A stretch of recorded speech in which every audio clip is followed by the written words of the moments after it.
It is generally known that consumer spending represents about 70% of US GDP. A significant decline in consumer spending can consequently reach the point where a recession in the United States becomes inevitable.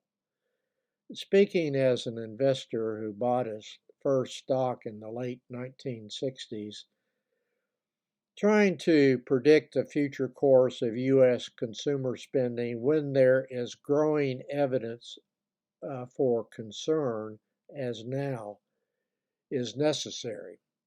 No certainty can be achieved in making a prediction about the future, but I am expecting a significant slowdown in consumer spending in 2025 compared to the prior 3 years, but need more data to reach a high confidence in that prediction. The University of Michigan Consumer Sentiment Index for March plunged again, falling to 57.9%, a 10.5% decline from the February reading of 63.2. The index was at 74 in December 2024 and has declined 21.76% during Trump's 3 months as president and is down 30% from March of 2024.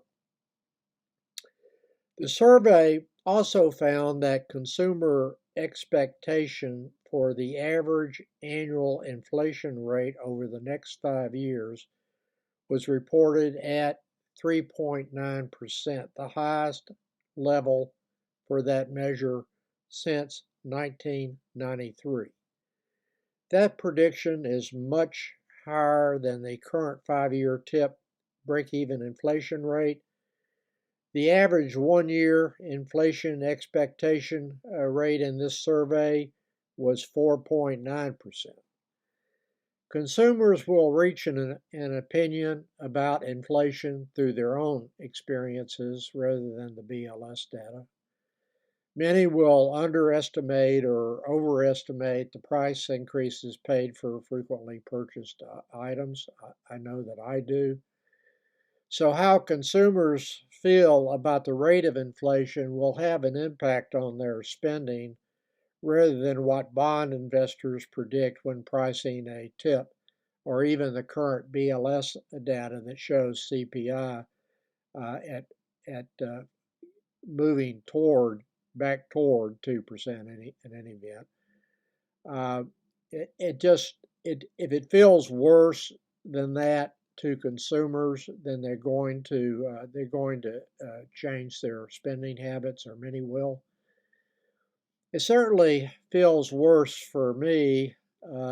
Owner's equivalent rent, which I've discussed in prior videos, is weighted at close to 26% in CPI and has been coming down.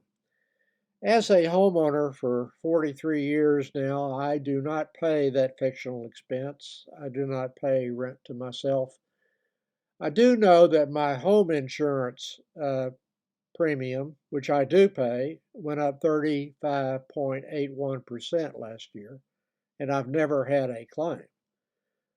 Tennessee is a good market for home insurance companies since almost nothing ever happens here, weather-related, other than an occasional tornado. Another increase for me that I actually paid last year was a 45.43% increase for my umbrella insurance, and I've never had a claim on that policy either. I've never had a claim on my homeowner's insurance. My car insurance premium jumped only 23.01% compared to the prior year, and I have had one claim for property damage over the past 4 decades when someone ran into my bumper going about 15 miles per hour and caused about $300 worth of damage, and that the bumper had to be replaced. And I've had no moving violations. I know this may be hard to believe, but I've never had a speeding ticket. So I'm a good person for an insurance company to insure, but that's not stopping those costs from going way up. And I think I'm basically paying for what's happening uh, in weather-prone areas like for hurricanes and the Gulf Coast and the Atlantic Coast and fires in California and things like that. It's certainly not based on anything happening in Tennessee or my claim experience. The issue of whether the consumer survey data and the worsening consumer confidence data measured by the Conference Board will translate into lower consumer spending. I discussed in a prior video, which I will link in the More section below, what may happen if the top 10% reduce spending, and they now count for close to 55% of the total consumer spending in the United States. When and if the stock market enters a bear market correction and extends into losses for an extended period of time, it has achieved the correction status last week by going down 10%. There are reasons other than consumer survey data supporting a more probable than not prediction now that consumer spending will slow significantly in the coming months. And note that I said more probable than not, and that's about all you can do with the prediction now. Layoffs in both the private sector and the U.S. government are accelerating. This will have a negative impact on consumers who are already stressed financially and who are becoming increasingly concerned about how much longer they will be employed. This psychological impact on those still employed is an important factor in going forward in trying to predict where consumer spending may end up in the next several months. As more consumers cut back, companies will lay off more workers, and that will contribute to lower spending by many who remain employed and are becoming increasingly concerned about keeping their jobs. Retailers are reporting decreases in spending by lower income households, and this is to be expected. The CEO of Dollar General made this comment last Thursday, quote, "Our customers continue to report that their financial situation has worsened over the last year as they have been negatively impacted by ongoing inflation. Many of our customers report they only have enough money for basic essentials, with some noting that they have had to sacrifice even on the necessities." End of quote.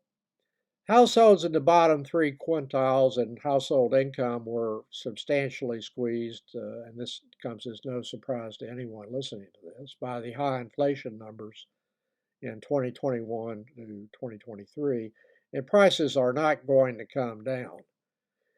Some products will substantially increase in price this year due to Trump's tariff taxes. The Republicans have found a way to silently and surreptitiously tax households, including the 40% plus who pay no federal income tax, through the tariff taxes that they are imposing now.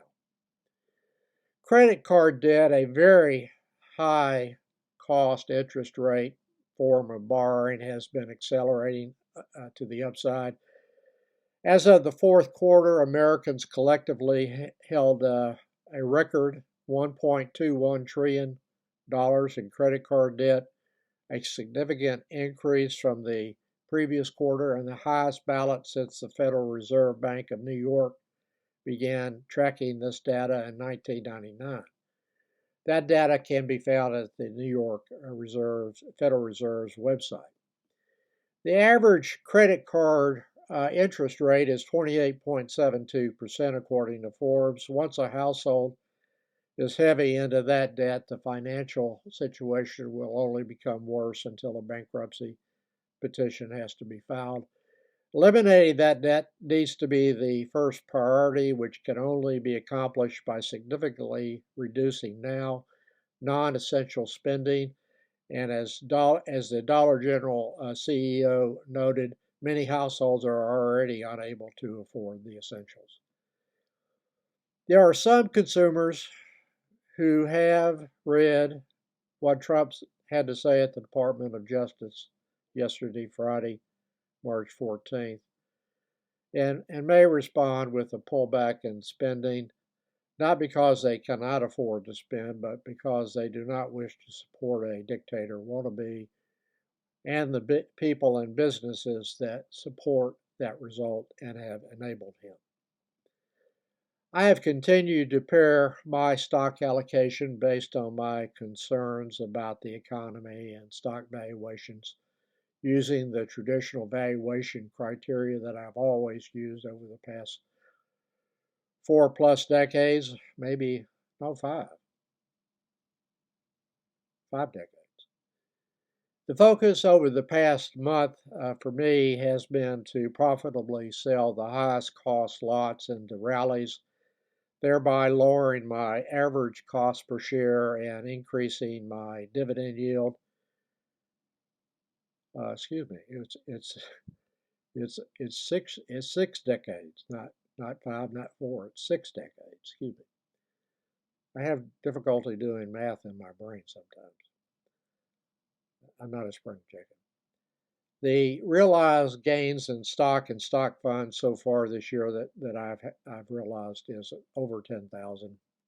I generally shoot for something in the 20 to 30,000 range as a supplement, annual supplement to my dividend and interest income. Most of my income comes from interest. In my Fidelity account, one of 4 taxable accounts I had $18,000 in principal amount of corporate bonds mature today, March 15th. Part of the proceeds I will use to buy treasury bills at auction, including the 6-month treasury bill that will be auctioned on Monday. And the remainder will be invested in investment grade corporate bonds where I pick up more yield than I do with treasuries. I live in Tennessee, which does not have a state income tax that would reduce the corporate bond yield advantage compared to treasuries whose interest payments cannot be taxed by a state, but states will tax corporate bond interests that have an income tax.